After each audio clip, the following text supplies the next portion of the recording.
My name is David. And if I'm being honest, I used to believe that being the responsible one in the family would eventually pay off.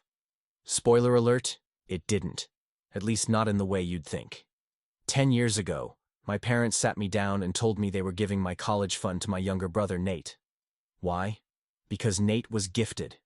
Because he was special. Because he had potential. I had straight A's. I worked 2 part-time jobs. I never broke the rules. But somehow, my future wasn't as important as Nate's talent. Fast forward a decade. They needed me. Medical bills, emergency surgery, financial ruin. And I gave them one thing: Nate's phone number. Let me take you back. I was a senior in my senior year. Top 10% of my class. I had just gotten accepted into a solid state university. Not Ivy League, but affordable and close to home. We had this college savings account. A 529 plan.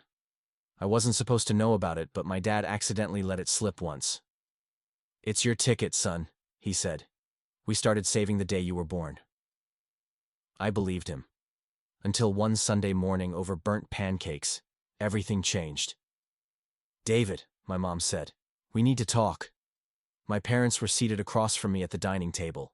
Serious faces like they were running a business. "We've decided. It would be better if the college fund went to Nathan." At first, I laughed. I thought it was a joke. Nate? The same Nate who got suspended twice? The same Nate who thought mitochondria was a city in Japan? But they weren't joking. "He's brilliant," my dad said. "He just needs the right environment to thrive." "He's going to be a genius programmer," my mom added. "You'll see." Meanwhile, I was just steady, reliable, grounded.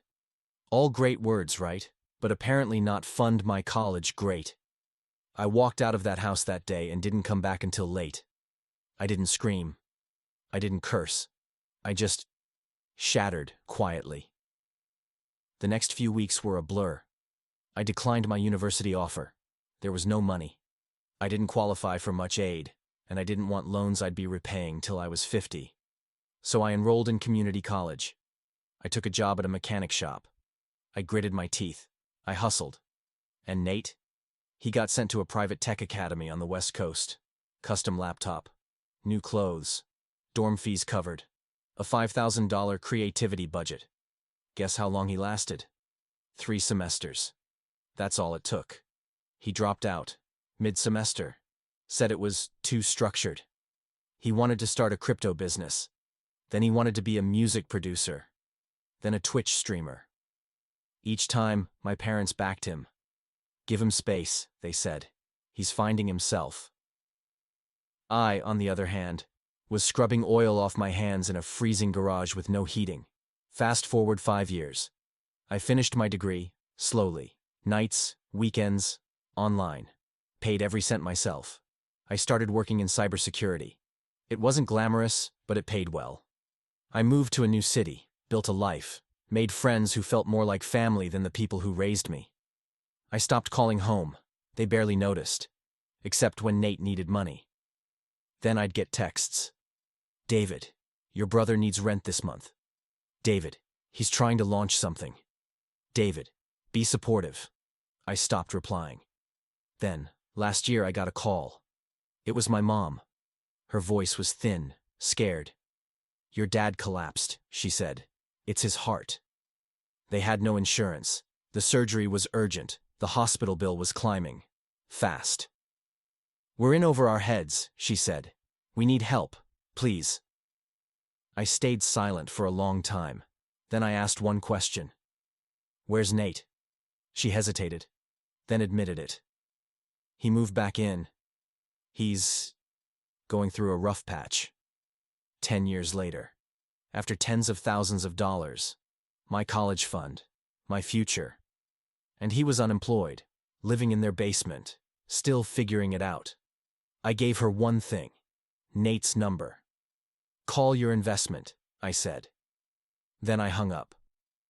After I hung up, the silence felt nuclear. You know that moment after a car crash when everything is ringing and time just slows? That was my apartment. Quiet. Still. The only sound was the hum of my fridge and the soft crackle of my cheap wall heater. I didn't cry. I didn't scream. I just sat there with my phone in my hand, staring at the screen like it would blink back an answer.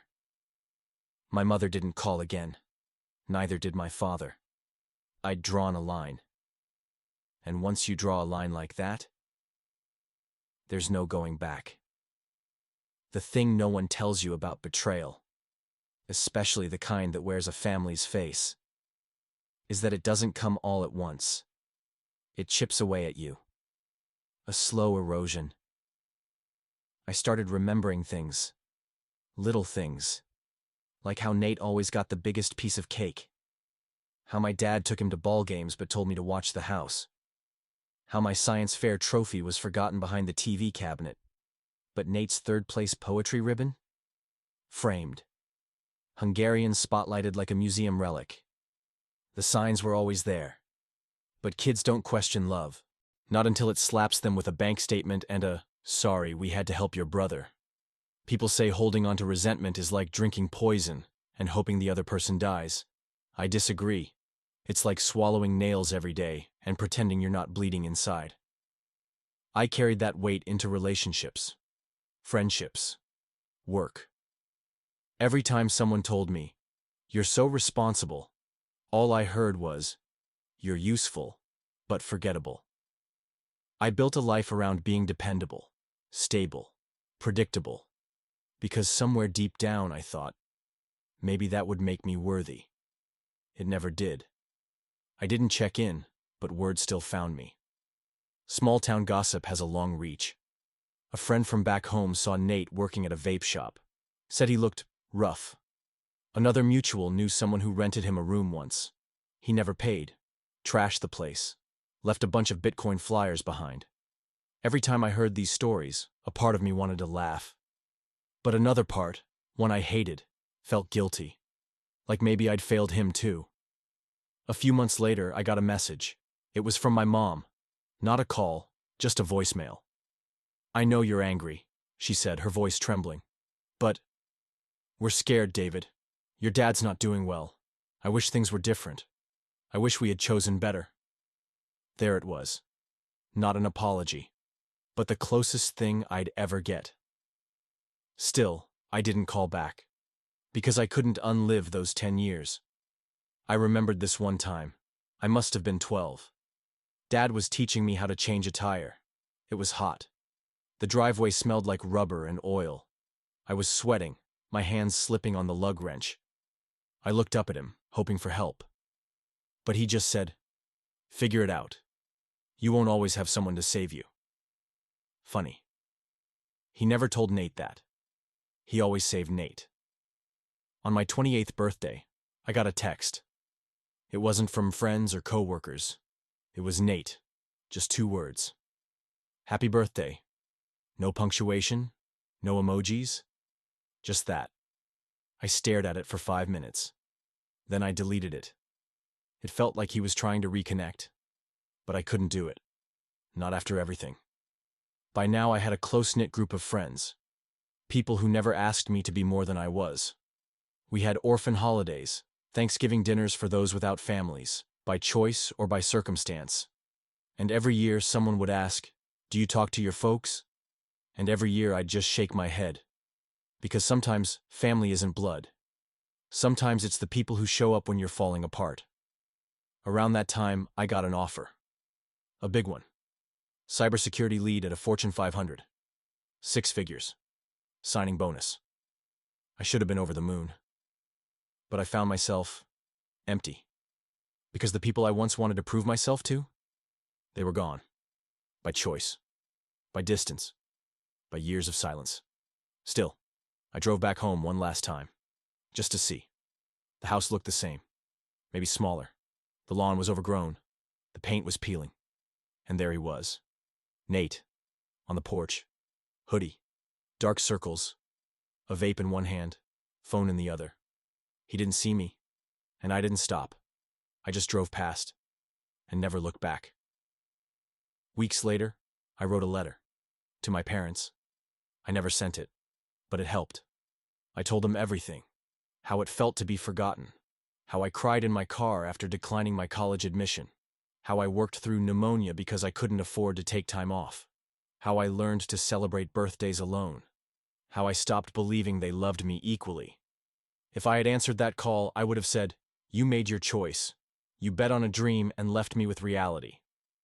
I'm not angry anymore, but I'm done being the backup plan. And most importantly, you don't get to ask for a harvest where you never planted seeds. Bitterness is heavy. I carried it like a second spine. But slowly, I let it go. Not for them. For me. Forgiveness, I learned, doesn't always mean reconciliation. Sometimes it means releasing yourself from the weight of someone else's decisions. Years passed. I heard Nate finally got a job, working IT at a car dealership. Not glamorous, but honest. I don't hate him anymore. He was just a kid raised to believe he was the sun, while I was taught to orbit quietly around him. Now I have my own family, a wife, a daughter. We talk, we apologize, we choose fairness. I started a college fund for my little girl the day she was born. And I'll never touch it for anyone else. Because every child deserves to believe they matter. Last year I got a letter. My father's handwriting was shaky, the ink uneven. It wasn't long, but every word carried a weight I had waited my whole life to hear. "I'm sorry," it began. "You were always the strong one. We just never saw it." He wrote about regrets. About nights they lay awake, wondering where they went wrong. About how they watched Nate fall again and again, and still clung to the idea of who he could be instead of who he was. And me? I had become the man they never expected, but maybe deep down, always hoped for. He ended it with a line I'll never forget. "Thank you for becoming the man we should have raised you to be." I cried when I read it. Not because I forgave him, but because finally someone saw me. I folded the letter and placed it in a small cedar box I keep at the back of my closet. It sits alongside a photo of me in my graduation gown, one they weren't there to see, a pay stub from my first real job, a hospital bracelet from the night my daughter was born. Proof, not for the world, for me, that I built something from nothing, that I mattered. There were days I thought about driving down again, maybe sitting across from my dad and saying all the things I rehearsed in the dark. But then I realized I didn't need to. I didn't need a movie moment. I didn't need redemption from people who had written me off. I had already made peace. Not with them. With myself. Now, my life is full. Not perfect, but full. I wake up to the sound of my daughter giggling as she sneaks into our bed. My wife makes the world's worst coffee, but I drink it anyway. And on Sundays we have pancakes, not burnt ones, just the way I like them. I started mentoring kids at the local community center. Some of them remind me of who I used to be. Quiet, overlooked, carrying more than a teenager should. I tell them, "You're not invisible, even if they treat you like you are." And I mean it. Every time. I've learned that family isn't defined by who shares your blood. It's who shows up when it counts. Who cheers you on in rooms you're not in. Who loves you without trying to change your wiring. I've got that now. A chosen family. People who saw my scars and didn't flinch. People who didn't ask me to be gifted, special, or a genius. Just present. Just me. Some nights, when the house is quiet and my daughter's asleep, I sit by the window and think about the future. Not the past. I think about what kind of legacy I'll leave behind. Not in money or titles, but in memories. In the way she'll remember feeling safe, heard, loved equally. She'll never question her worth, because I'll never let her. I used to think that being the responsible one didn't pay off, but I was wrong. It didn't pay in applause or praise or trophies on the wall.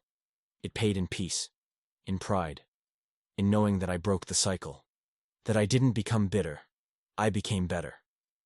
And when my daughter asks me someday, "Daddy, were you close to your parents?" I'll smile softly, and I'll say, "No, but they taught me everything I needed to know about who I didn't want to be. And that was enough.